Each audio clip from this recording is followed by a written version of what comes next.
Okay, so yeah, this is good. Okay, so today is session number 6, semester number 2 of the class on braided fusion category. So yesterday we started the new material.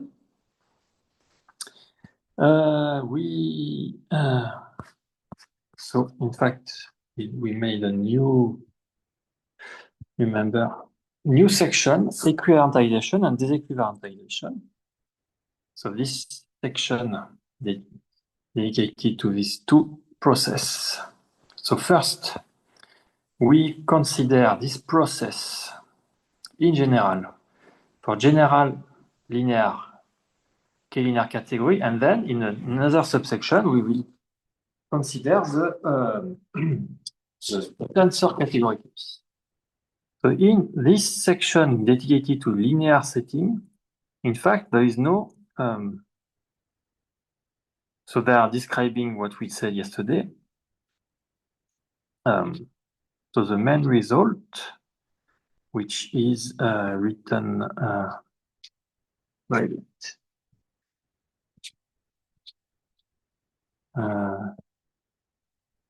Where is the main result?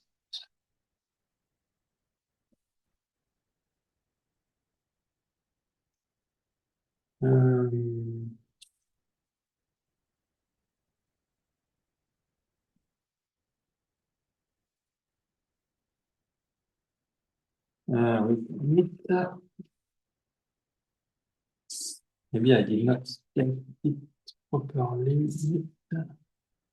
Yeah, maybe it's like, yeah. So not this subsection, but the next subsection is called main result. So the main result in the linear case, we will state, and then the rest of this subsection 4.1 will be dedicated to prove. So here we still are in some preliminaries. So okay. Disequivalentization from so we explained the equivalentization yesterday. Now what about the disequivalentization? Yeah, equivariantization, remember? Yeah, maybe I have something to tell, because I was maybe a little confused. Here,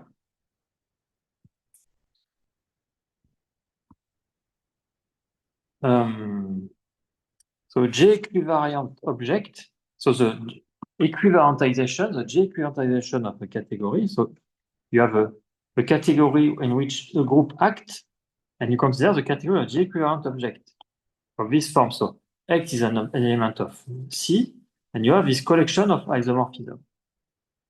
So the point I did not say explicitly yesterday is that not all objects of C appear here. Not all object of C is equivariant, of course. Some objects are, and we will explain today explicitly what kind of object can be considered as a J equivalent. But not all objects, so be careful. It's like, for example, the Drinfeld center. Drinfeld center of a tensor category is also defined as a couple like that, but not all objects of the initial category appear in the Drinfeld center. You have okay. You need to have this kind of so not all objects satisfy this kind of thing. Anyway, so the collection of the J equivalent object in couple like that are the category of J equivalent of C, J equivalentization. Okay, so now the other way, and we show that the J equivalent, the category rep G act So now we will start from the category on which rep G act, and we will make the category on which G act, and thus will be called the G disequivalentization. Okay, so let I will remove that too complicated.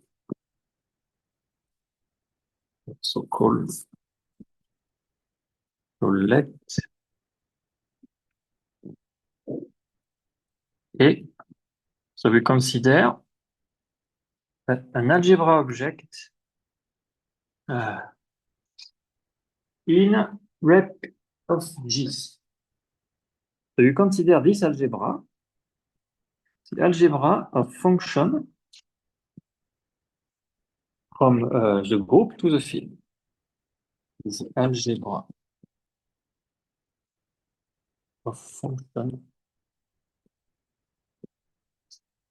from the group to the field, also known as the regular algebra.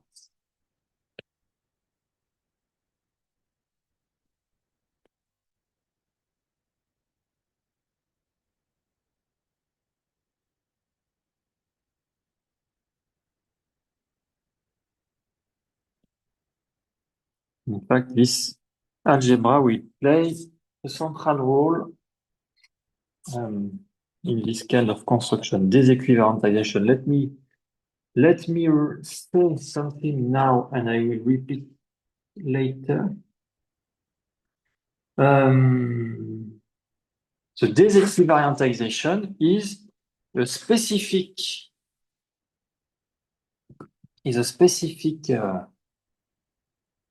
is a particular case of a construction called the condensation, I guess. You condensate according to an algebra object. Here, the disequivalentization, so if my understanding is correct, the disequivalentization is a condensation with respect to this specific algebra object. So this is an algebra object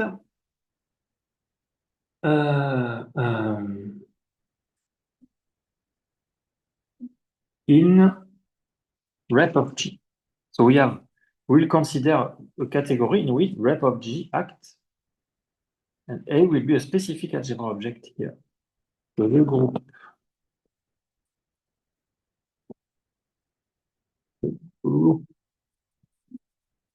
act on A by left translation.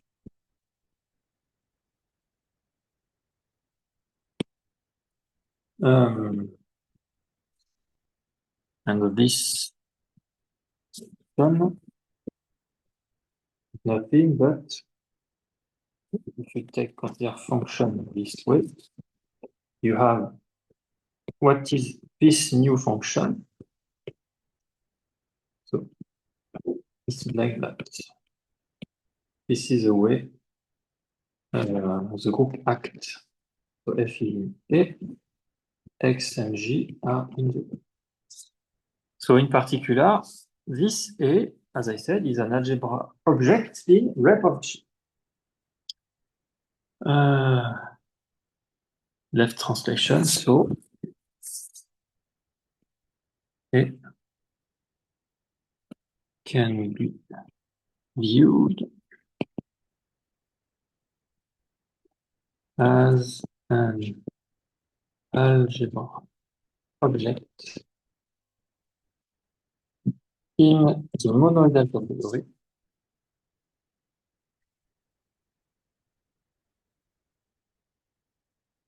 rep G. Okay.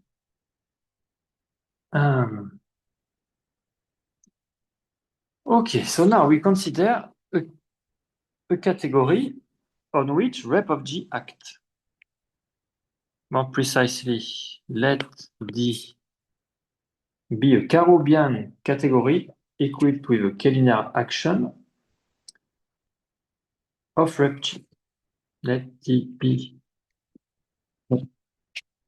Karoubian So I guess it should be K-linear category. Let me check. Forgot. 414. 414.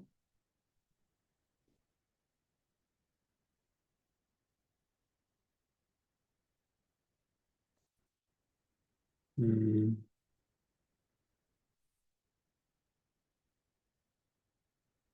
Yeah, I guess it's not written, but otherwise it makes no sense to have a K-linear action if the category itself is not K-linear. Let me write this way. Be a K-linear.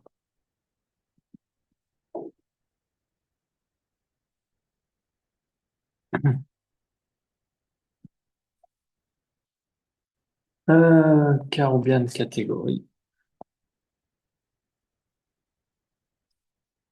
With,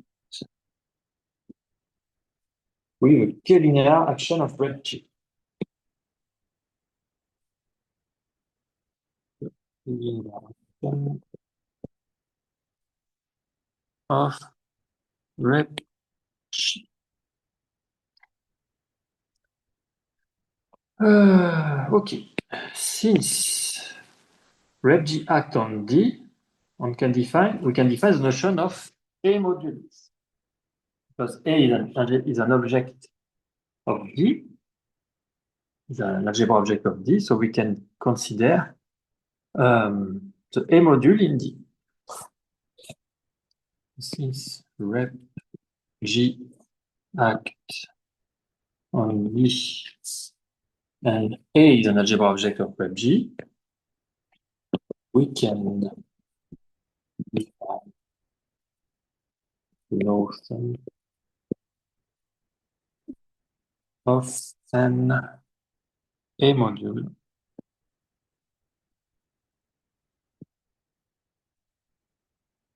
in D. And the category of such A module, A module, is exactly what is called the déséquivalentization. Or you can say maybe the condensation with respect to this algebra. So if my understanding is complete, is correct.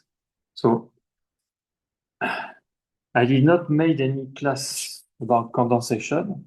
I did not read enough literature about that. So I cannot be 100% sure that I'm sure that déséquivalentization is related to condensation with respect to this algebra, but I'm not sure it is exactly the same process or if it is something similar around. But what I know also is that you can consider this kind of condensation with other algebra objects, not only this algebra function. So this déséquivalentization process should generalize into a condensation process with respect to more general algebra object. Here, the algebra object is not in D.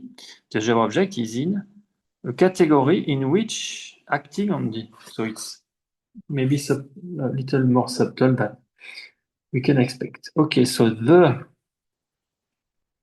category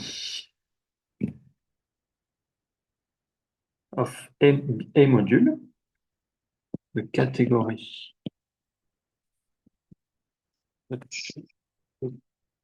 module will hold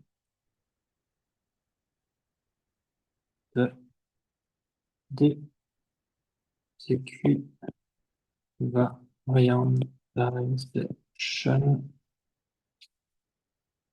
of D.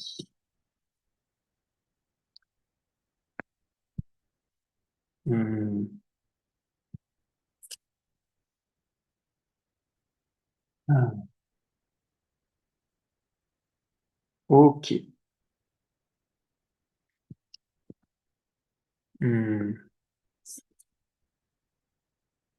So when you consider a category of A module, it's like in a category of A module, A is like, in some sense, the trivial object. And so, considering a category of A module, it's like quotienting or like condensing A into something trivial. So it's like a quotient. You are reducing something. So, and in fact, the disequivalentization is a kind of reduction. The equivalentization make a bigger category. The disequivalentization is a comeback. So as we will write soon, you have equivariantization vec. This is that, so you make it bigger. But then the other way, you come back to that. In fact, in here, you remove or you condensate which is about the group. So it's then you come what you get is only vector space. Okay. So there's equivalentization. So there will be two notations for disequivalentization. For now, we will use this notation, but later we will use another notation. We denote it by D index G. Alternative notation will appear in section 4.1.10. Alternative notation. Terminé.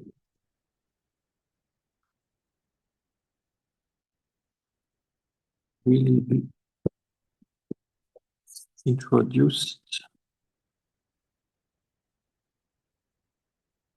in section 4.1. Okay, so the important example to keep in mind is that what I said, take V equal rep G and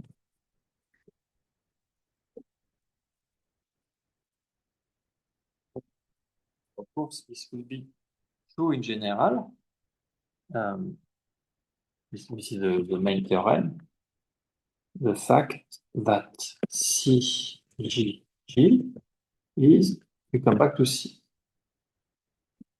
So that these two process equivalentization and equivalentization are inverse to each other.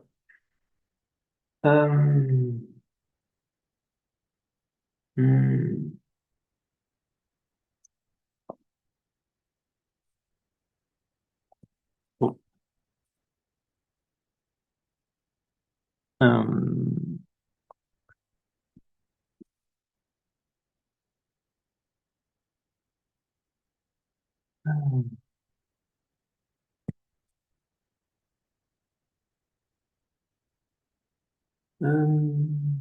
So, exercise. So explain why this is true. So why the disequivalentization of rep G, according to the definition, is just vec.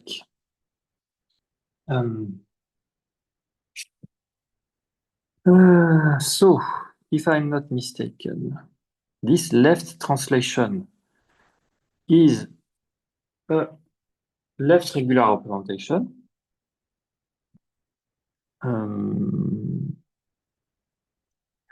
Wait. Yeah, because if you have this canonical function, H delta V should be delta of H. So it's a kind of left regular representation of the group. And so remember that at least for the complex field, K here is algebraically close of characteristic 0, so it should be true. Every irreducible representation is included in the left regular representation. So all of the content of rep G is included in this element, this object. They contain all the simple objects as a summand. And so, considering the category of A module in this specific case I'm talking about, if you have A is also there. So if you consider the category of A module here, because here you took D equal that, is more or less forgetting about you identify all the, it's like if you identify all the simple objects into the trivial one. So all what we know is just that. So this is maybe a weird explanation, intuitive explanation why it should be true, but in fact you should.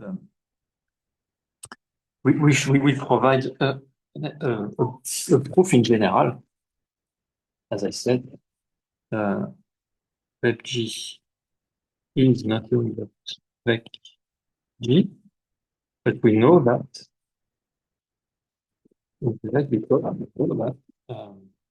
VGG. So we will prove in graph case. But intuitively, it's important to understand, and I guess there should be a way to justify that directly in details without using the general theorem. So let me run.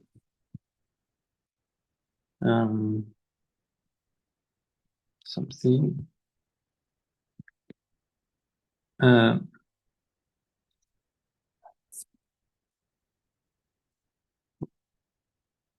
This process of variantization can be generalized into the process of condensation with respect to an algebra object somewhere. Here, the algebra object is not in the category we reduce and solve. I write this between some. So it's, maybe I should write because I'm not 100% sure what exactly we are talking about, but I know this condensation with respect to an algebra object exists. And it's strongly related to that. So, okay.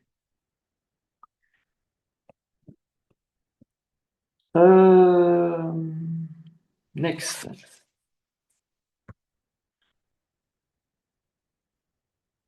So the disequivalentization of D is also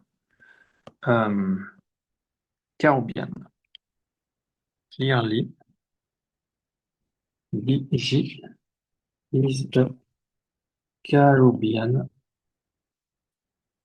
K-linear category. So I'm not 100% sure you really need K-linear for D, but at least it's yeah, because in fact DG are just object of D, which are A module. So I guess you need D to be K-linear. Otherwise it makes no sense because K-linear. Yeah, anyway. We can assume D is K-linear. I guess we need. So the disequivalentization of D is also Karoubian K-linear. Now, we need to consider the other action of G on A. So G acts in two different ways on A, on the left and on the right. And we will need to consider the right action. So observe that G also acts on A when A is regarded as an algebra in web G. Regarded as an algebra. And here the paper is a little confusing. So I have to guess what they are talking about. So yeah, there is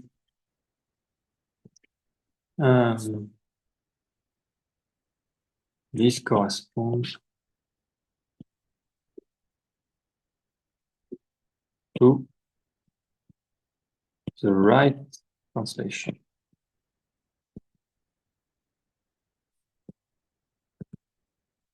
Action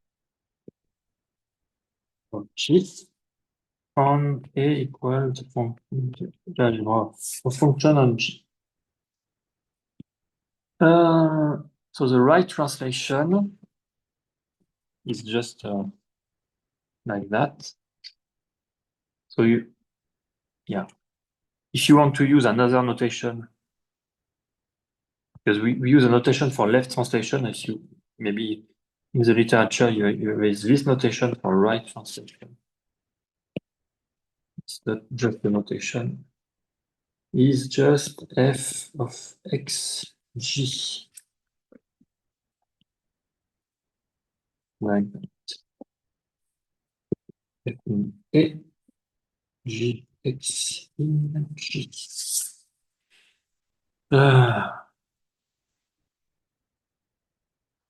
So this is a little,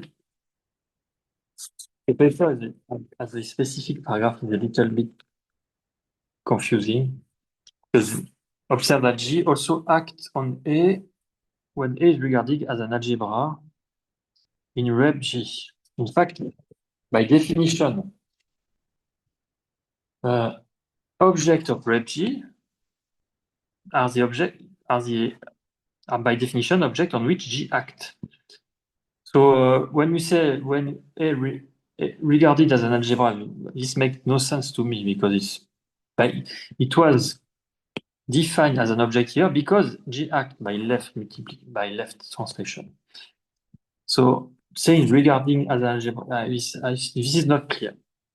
Anyway, what is clear is that there is another action by left translation, and you can consider, we will need to consider this other action. So I wrote the sentence as it is written in the paper because maybe I am missing something, but I also share my confusion.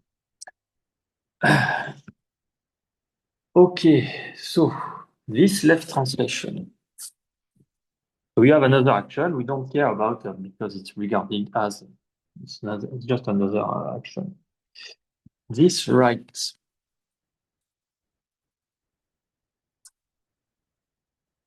And in fact, this will not be the only place in this subsection 5, this section 4.1. There are many places where it is confusing to me. I feel like this section was not really well written, or maybe I'm not an expert enough in something which is not tensor categorical, but only categorical. Maybe I am not enough comfortable. Or maybe the section was not well written or anyway. So this right translation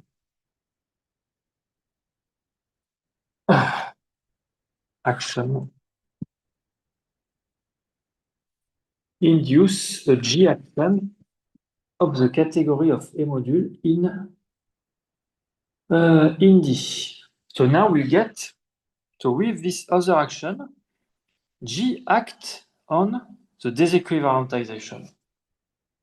And this is exactly the point of this section, from rep G action to G action.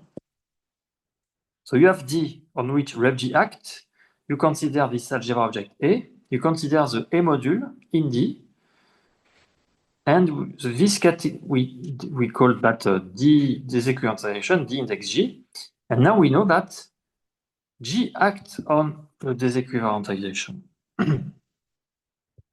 So we transform a rep G action into a G action. So this right translation action induced. Hmm.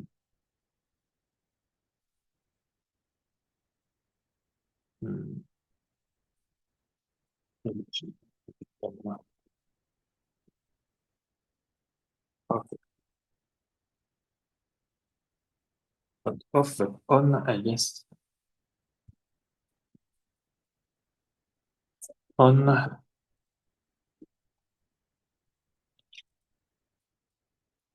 the category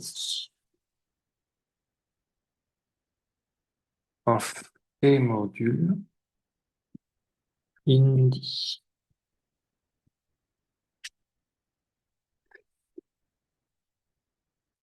More or less. Another word, act on BG.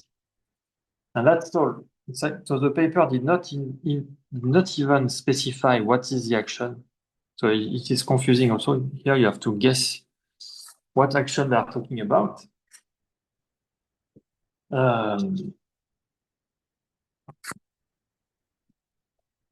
Maybe it's just because I am not expert enough in this non-tensor categorical aspect, but in my opinion, they could be a little bit more specific in this section.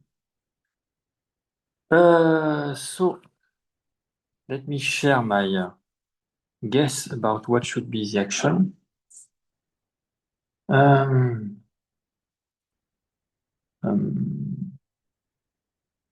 So first, so why?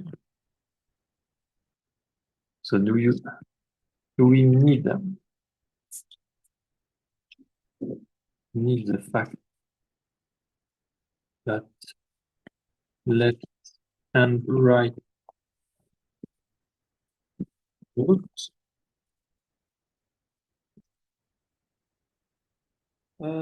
So maybe we can make. So let me guess this G action as follow. So you take X there, and you make this kind of action with this kind of tensor product notation. To be something like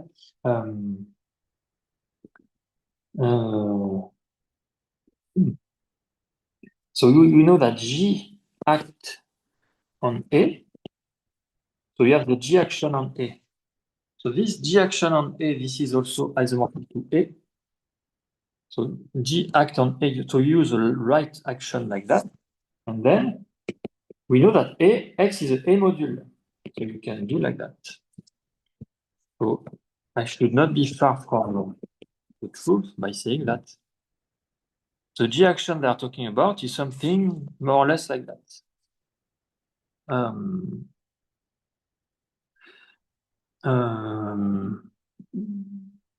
Okay.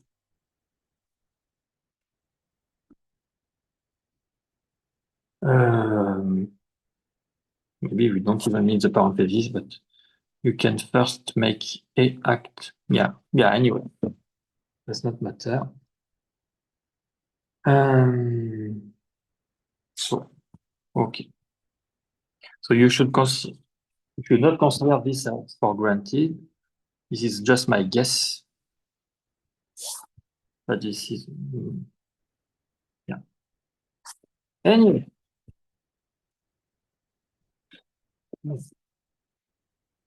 So the main result of this section 4.1 is the following.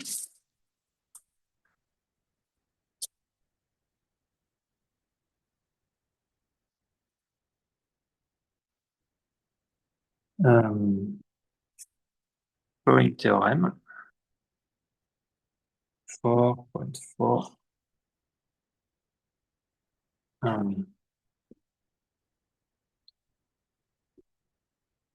Okay.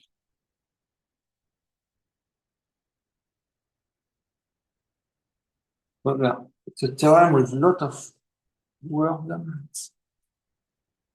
So the assignment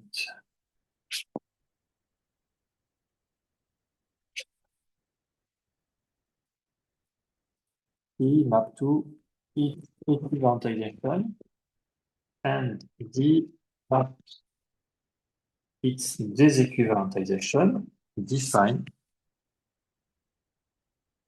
mutually inverse two equivalents between the two categories of Carobian K-linear categories equipped with a G action and the two categories of Carobian K-linear categories equipped with a K-linear rep G action.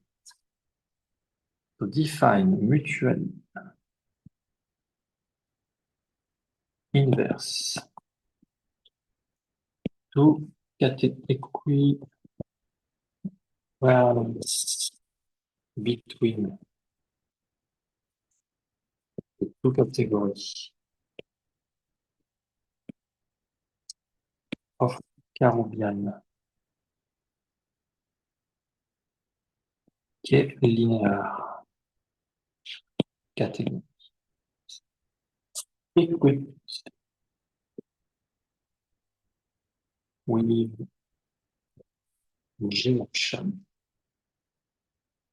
and the two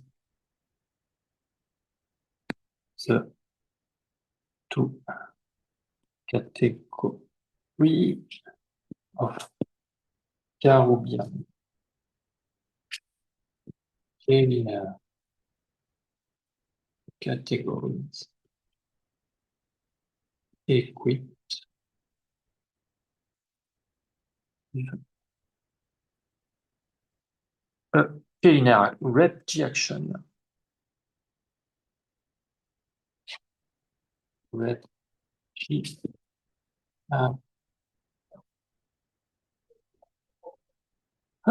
So this theorem, in fact, is not due to this paper. It's well known, but the paper will provide the proof. And in fact, I hesitated to show the proof in this paper or just to skip it. I choose to show it, but I was wrong with that. But it's a little bit boring to me. But the interesting part, I guess, will come after that when we'll come back to tensor category. The proof of this well-known theorem, I was afraid that if we skip this part, then we will be a little bit lost in the tensor category part because it will more or less build on the linear category case. So I guess we have no choice but to do this section, which is a little bit boring to me. Okay. So the next remark is a little reformulation on this theorem. So I'm not saying that the theorem itself is not interesting. This theorem is very interesting, but it's not about tensor category. And I am mainly interested in tensor category, not in general linear category. So it's not a result of tensor category. So everybody has his own taste about mathematical material. In particular, the theorem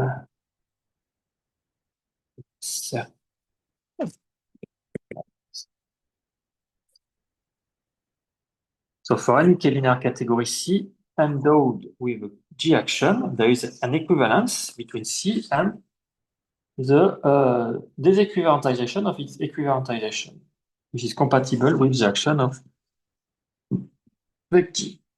So, for any k-linear category H, and though with the G action, there is an equivalence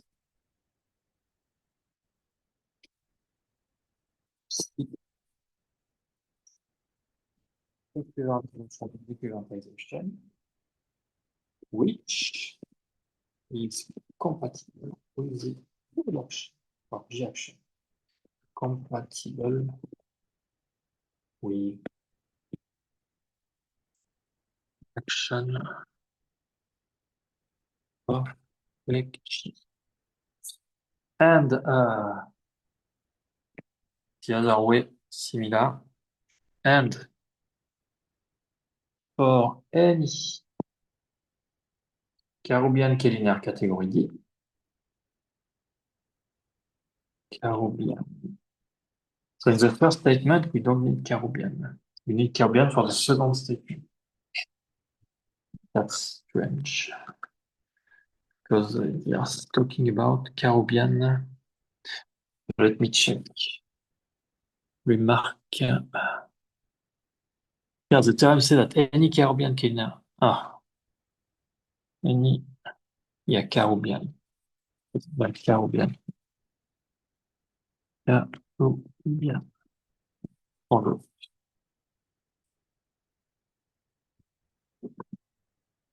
Karoubian. And for any Karoubian k-linear.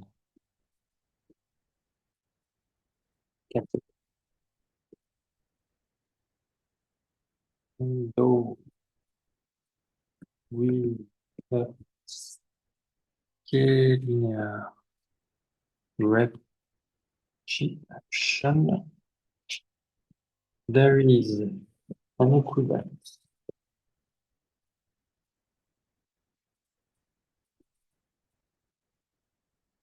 and the equivalentization of its disequivalentization. No.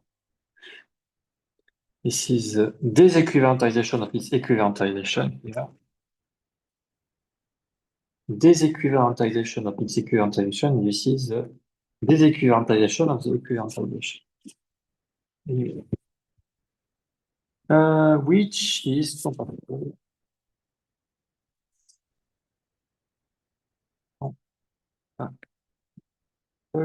with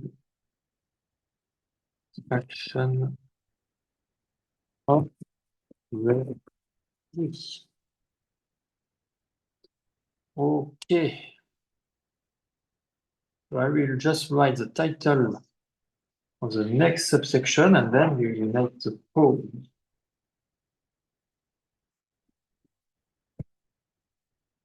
So after the pause, we will start this subsection, the forgetful functor. Forgetful functor.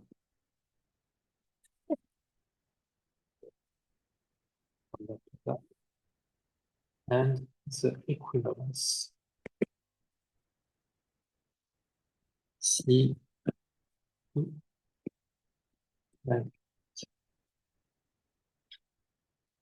Okay.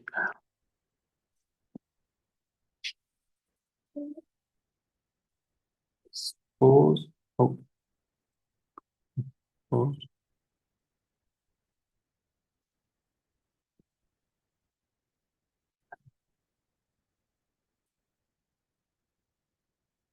There is no much speed.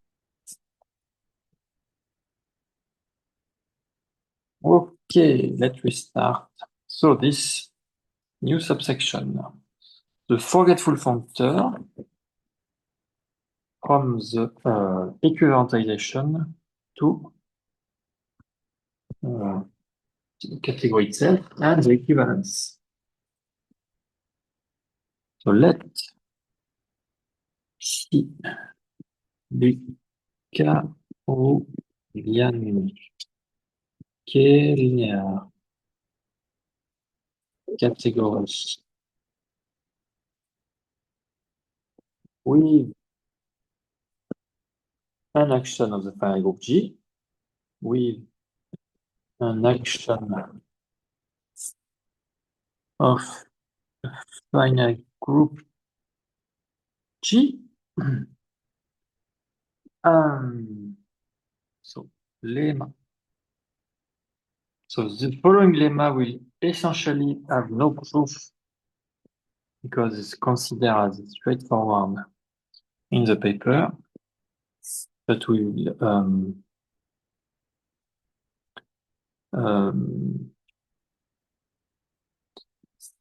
yeah, we will leave it as an exercise because I was not interested in providing more details. As I said, I am not much interested in this section.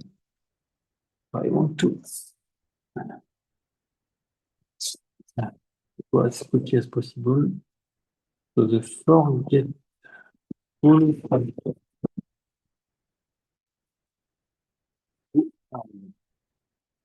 the equivalentization to the category is faithful. Remember, faithful means injective on the morphism space.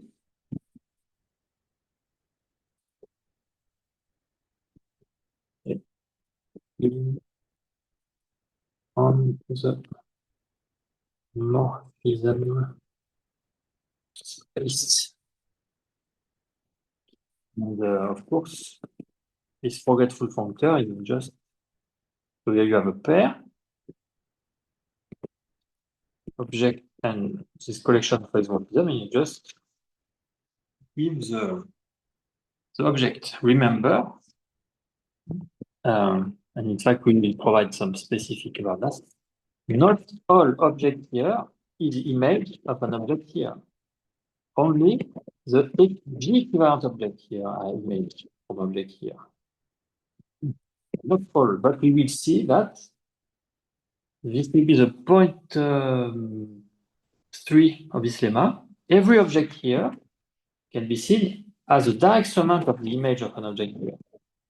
So, okay.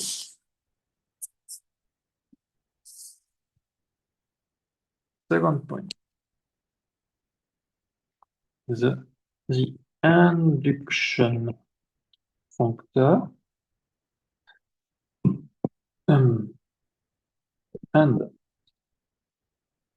from C to C equivalentization, X map to and X to B.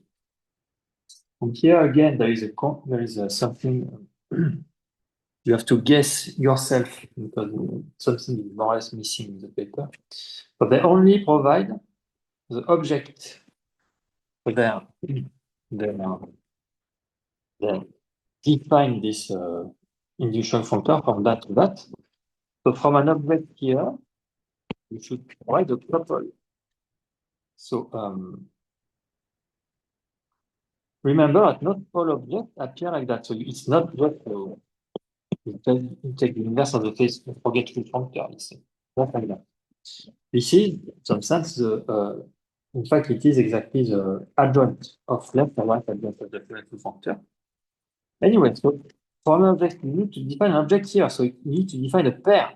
But in fact, they only provided the definition for this component of the pair. That did not say that. So you have to guess that this component of the pair is provided by the monoidal structure of F index G. So let me explain. So direct sum of G in V of so F in the G, this is the action. So of course, this is typically the kind of object which are G equivariant because you make the sum like the orbit in some sense. The sum of the orbit. So after that, this object is invariant by the action of G, of course, because by the monoidal structure, if you act there, G act somewhere, H, then you will just permute up to isomorphism. So it's really G equivalent, this table. But to be a true element of the equivalentization, you need to also, so this is my guess, to define this collection of isomorphism. Missing in the paper, but I guess for the author it was straightforward, but maybe not for the readers. I guess it's not good to have this kind of missing in this paper, but anyway. I guess this section was quickly written. And it is not the point of the paper. The paper is about braided fusion category. So here they wanted to provide some details about some general theorem in linear category, which will be adapted to tensor category, but maybe they did not want to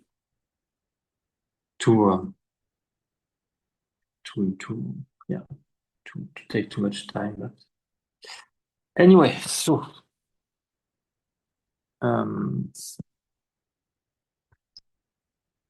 what is my guess for U tilde H? U tilde H is induced by the monoidal structure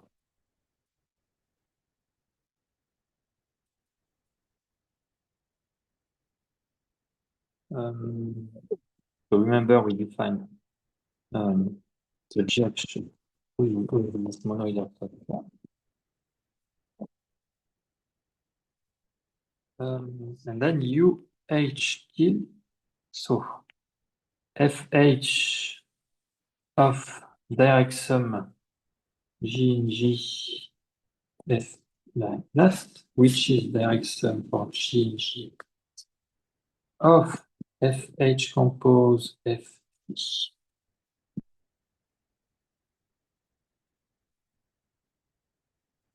And then you apply the monoidal structure. Now direct sum G F A G X, which by permutation it is just so you come back to that. So you started, you have something here and we get something the same. So this is really what we expect for this isomorphism. Okay.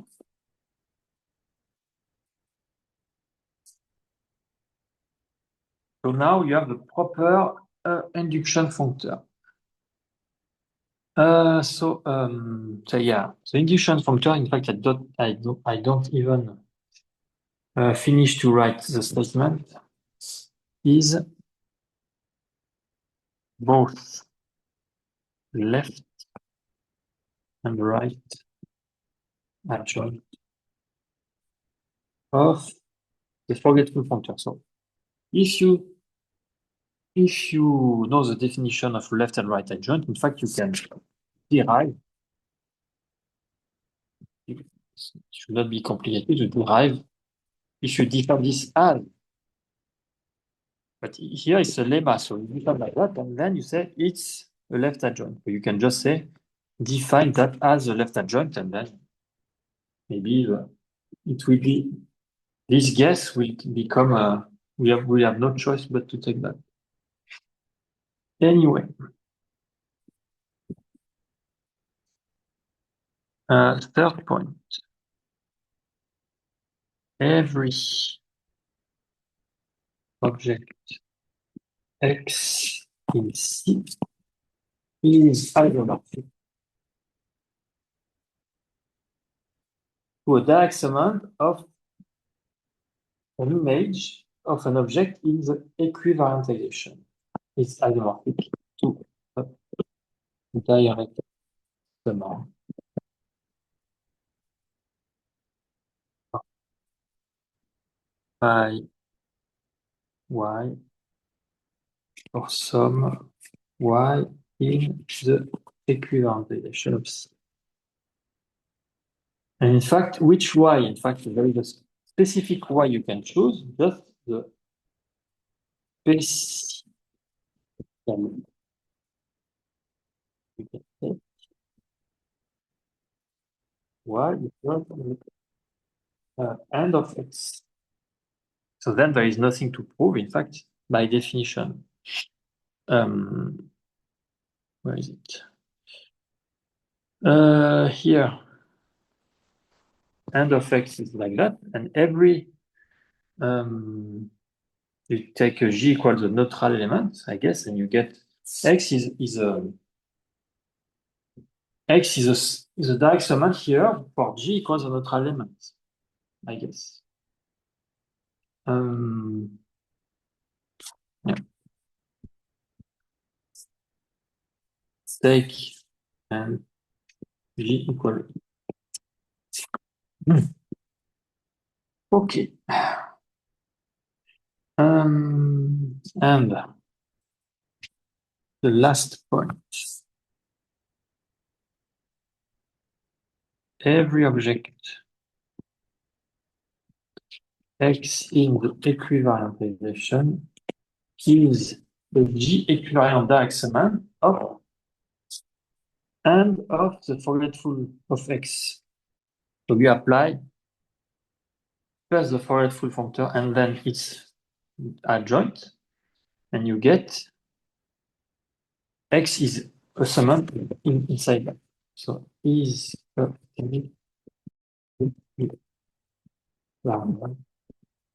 direct summand of and of phi of X. Okay, so as I said, the proof is considered as straightforward, and it should be, but in fact I did not check because I'm not interested. So straightforward, straightforward. So it as an exercise, right? About the so it's written this way in the paper. So for the last point, we will not provide much details, but so they wrote as follows. The composition of the adjoint morphism, adjunction morphism. I will try to explain a bit, I will not provide much details. So the composition of the adjunction morphism, X map to and by X is equal to cardinal of G is identity of X.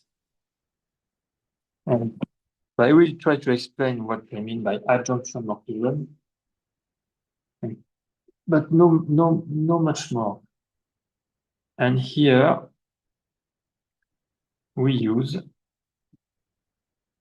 that K is of characteristic 0, so the order of G is non-zero.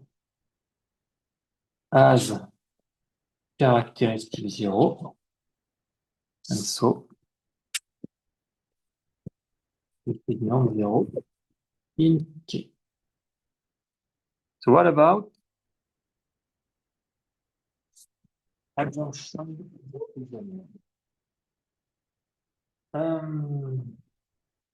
So as we said here,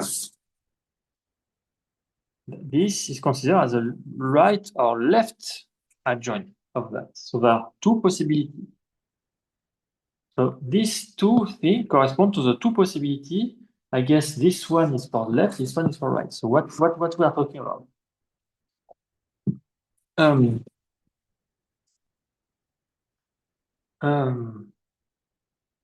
there is a definition of left and right adjoint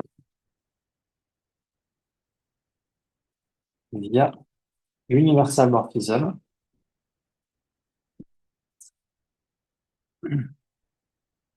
called adjunction morphism. Adjunction morphism. And this universal morphism, one is called for the left is one is for example this way from we don't need to specify in fact the anyway, we don't need to specify the functor, but here we specify the functor. So this definition is for any functor in general. So you have two functors, one is left adjoint, and this can be defined by universal morphism. This kind of morphism. So here you have that for left. For left.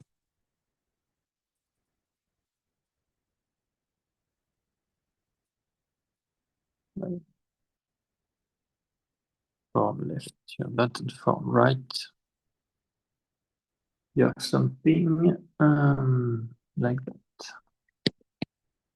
I will now get into more details. Just saying that in the literature, left and right adjoint can be defined by universal morphism. In general, you don't need to specify this specific functor. And what they are considering here is the composition.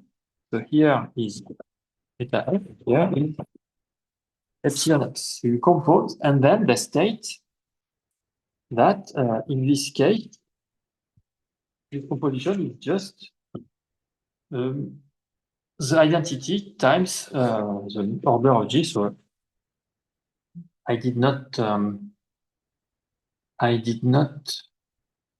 try to understand why this is true. And I also did not try to understand why this is enough to deduce this thing. So it should be, as long as you have that, then you should be able to deduce that. Anyway, I'm not I'm not interested. So let's continue.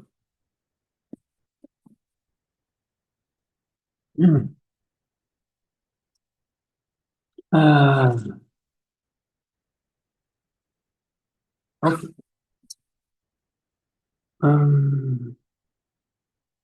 So we now, so where are we? So this is, I guess we can consider this at the end of the paper. Then where are we? The frightful functor and the equivalent, okay. Okay. So we now construct the G equivalent. Equivalence. So that to that. So we want to show this equivalence exists. We made one satisfying the following diagram. So we what we will make will satisfy the following diagram. The following diagram is not the definition of that. We will make something satisfying this diagram. And we will prove it's an equivalence by making an index. But what we are looking for is something satisfying that. So you have C. You have this functor map that. And we want that if you compose with a kind of forgetful functor which forget, what is forgetful functor? Forget it. Forget the A module structure in this. So this is this can be considered. So this one is our D in the previous section. So it's a category with an action of rep G, and so then we consider this one. So with D module, A module. But if you could forget about the A module, then you come back here. So the object here are object here with a module structure. So you can, if you forget about the A module, you are here. So what we are forgetting here is the A module.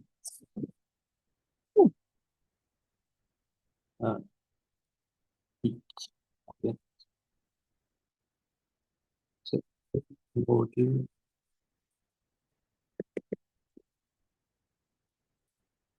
Okay, so if you make this kind of composition, what do you want?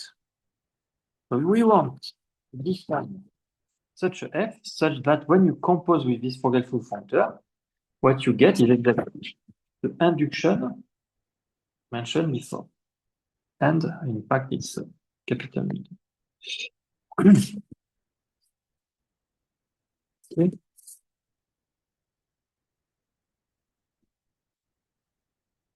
And in fact, yeah, we define as follow.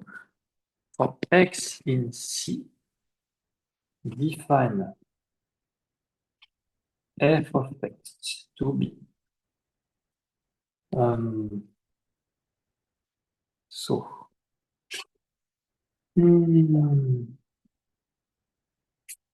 like that. So exactly as before, but here with that equipped with some action of the algebra A. So you see, it's more or less, it's straightforward.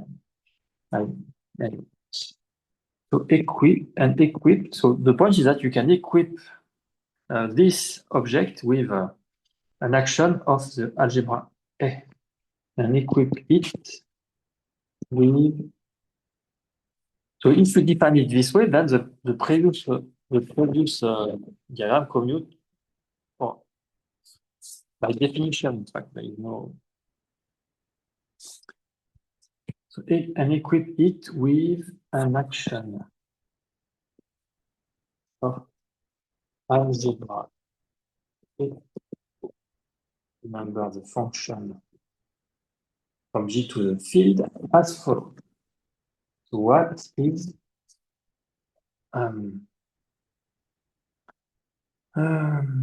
so they are all, in fact. So all what this statement is saying that all such objects admit an action is a module. All such objects is this object are always a module.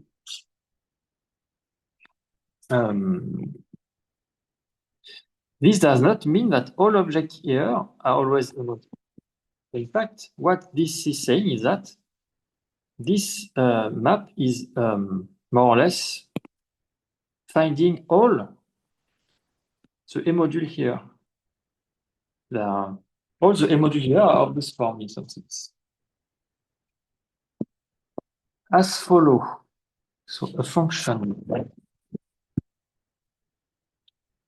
A function f in the of the new at On demande F,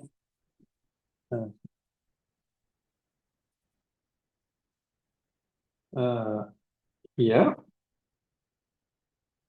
by scalar multiplication with f of g.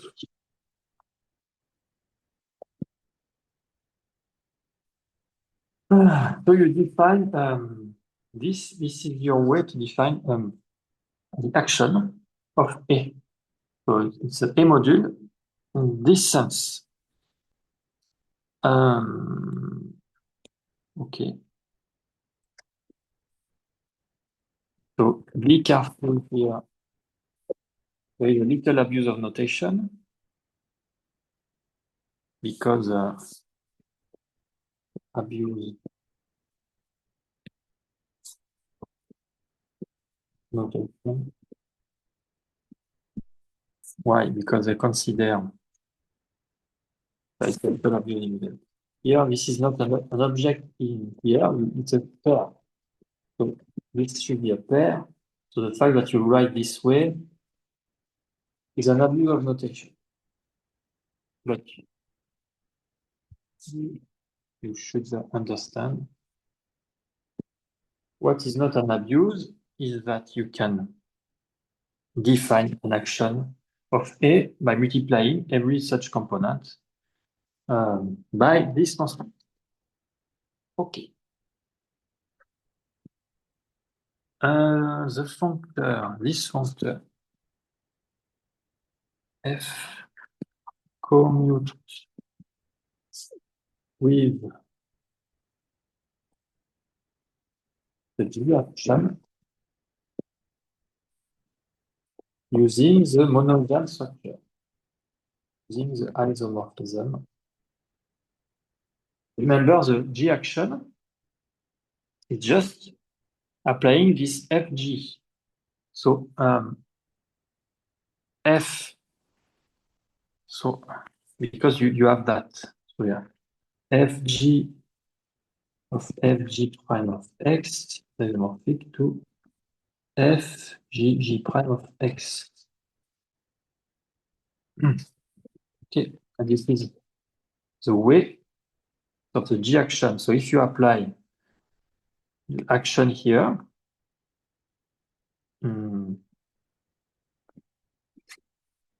you see that applying the action, the functor f commute with the G action. So what is X? I forgot. Yeah, X, so G act on X this way. And if you apply so wait a minute. Yeah. This is an object of C also, so X, G act also here. And so you can act here and then apply that, or apply that and then act here. This is the same because of that. Okay.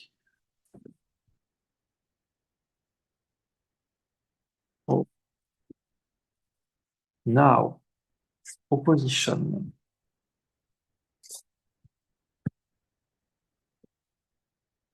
Proposition for 7.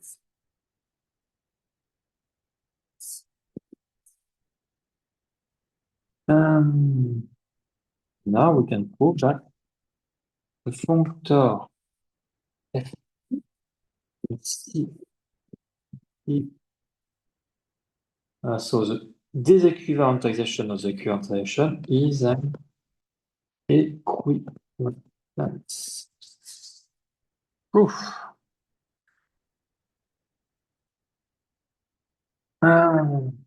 By image inverse, we construct the inverse F inverse.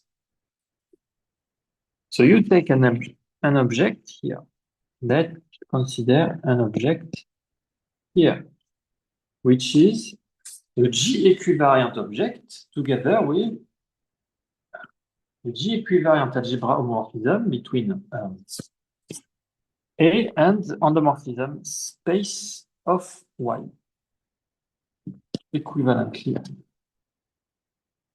So what he's saying, this is a G equivariant object, which is also a module. Equivalently, Y is G equivariant object.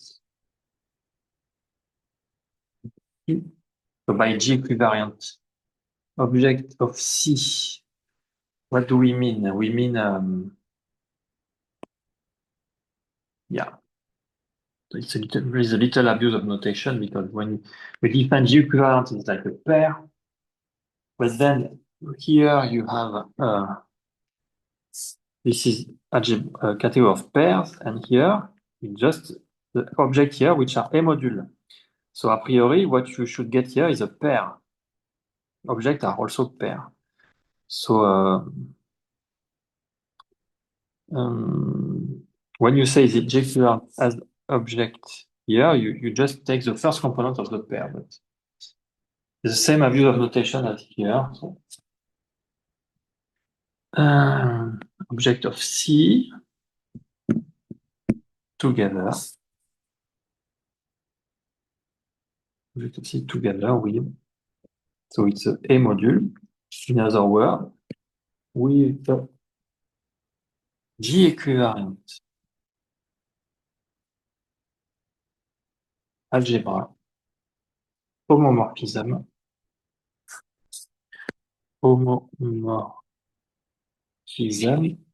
from A equal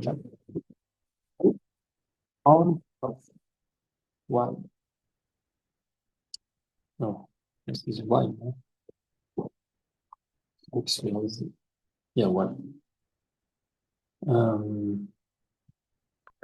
Okay.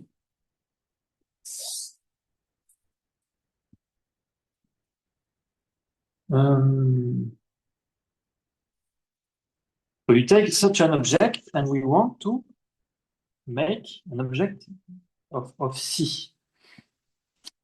So for each element of the group, let EG be the elementary function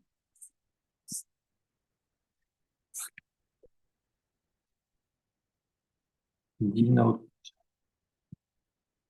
the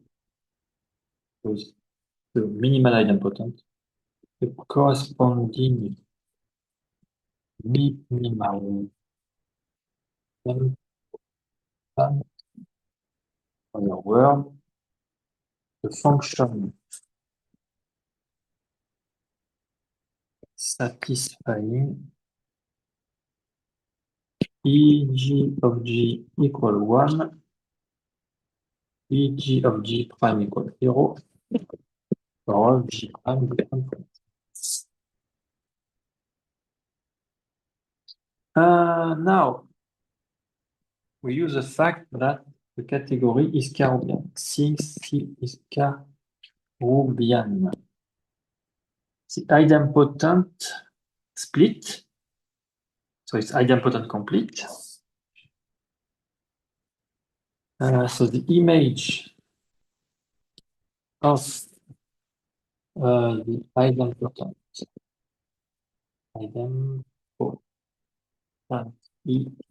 in, so not like that. The image in here. So you take this minimal idempotent, this trivial function, and you consider the image here. We have this map because this object is a module. So you, as a module, so A act here for any element in A, you can even map from 1 to 1. And so you consider the image of that here. Okay. And because by idempotence completion, so yeah, because it's split, you can decompose this object using this idempotence. So, CL a direct sum decomposition Y is the direct sum for G in G from object like that.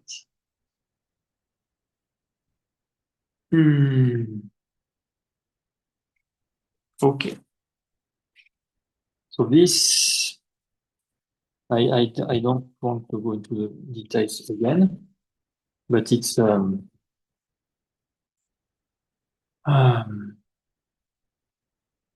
so you have an idempotent here.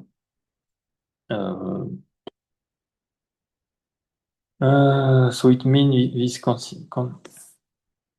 this is idempotent complete. So you know that PG is of the form PG compose PG, but PG compose IG is equal to the identity into a subobject Y. In fact, this subobject is called YG. It's like that. Maybe I did not want to go to show the details, but it's like that.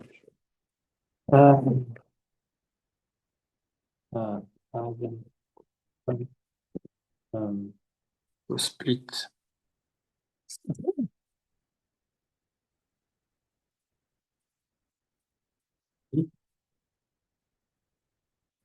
PG equal IG compose PG and PG such that PG compose IG is equal to identity from subobject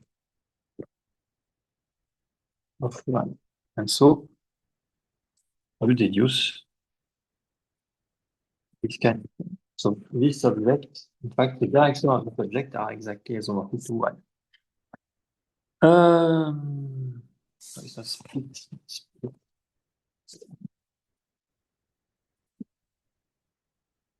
And I forgot which way it should be, IP or PI.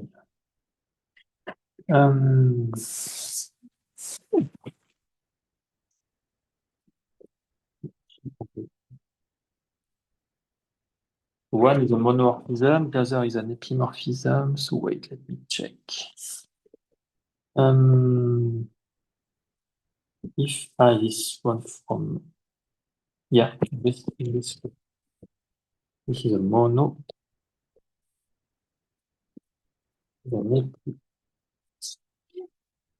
Yeah, it's okay.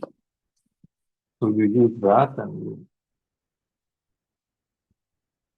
you get something like that. Okay. Next. So you're almost done. So what about, so you start from this object. It's a G equivalent object which with a module structure. So a module structure, you take this specific function in A, which are idempotent, and they are considered here as the image here. As idempotent, they split, so you consider some subobject here. In fact, that turns out to be the direct sum of the subobject is everything. And now the inverse of F is just taking the neutral component of this direction. So define F inverse of Y to be nothing but the neutral component, where one is the unit of the group G. And of the proof, So you have to check by yourself that this is really the inverse. So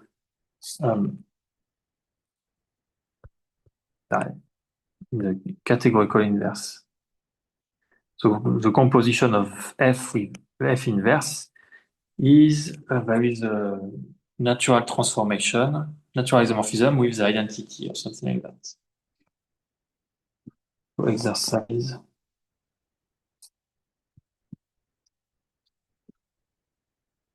And details show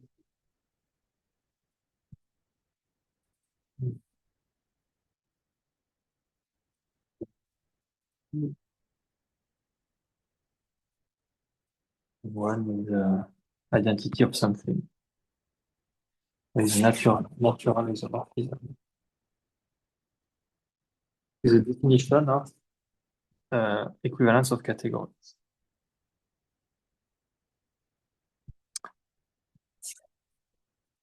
Identity of defined definition of equivalence of categories. So you have F inverse, and you have to check that it is really an equivalence of category. So this is a natural isomorphism between div and identity. So this is left to the reader, but it's completely straightforward. This is one, how to say, one defect in category theory that you cannot write the full proof because it's too boring. Because at some moment you have to check a lot of axiom, a lot of things. So most of the time, this is left to the reader. You have to check the one is just that details. So it's good. Most of the time it's okay, but maybe 1% of the time, in fact, it's a gap in the some or maybe it can be wrong also. But okay. Okay, so it's all remain 2 minutes. So let me write. So this is not the complete proof of the theorem 4.4 we stated before because we need two equivalents, two categories here. We just wrote for equivalence of category, not of two categories. So there's something else to say. To complete the proof of theorem 4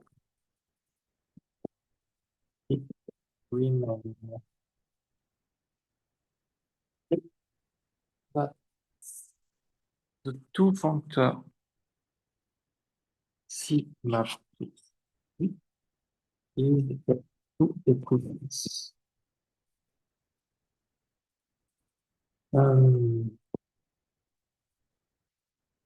And this will be done in okay. No, you have the same thing.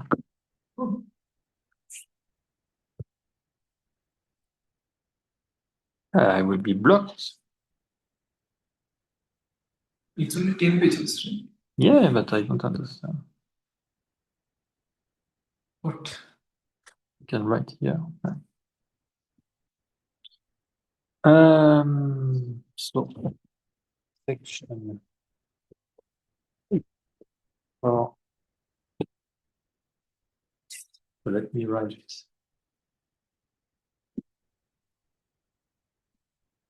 Maybe I will have to change my Software. yeah. Or maybe I will have to paste it.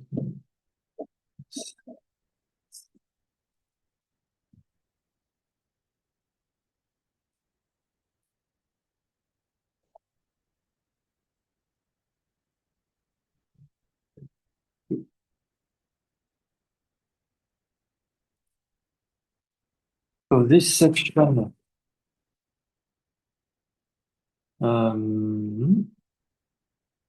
will permit represent of proof. You to alien some based on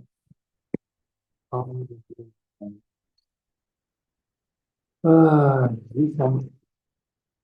Yeah, I will write this sentence next week because I lost know the first and I cannot write the next.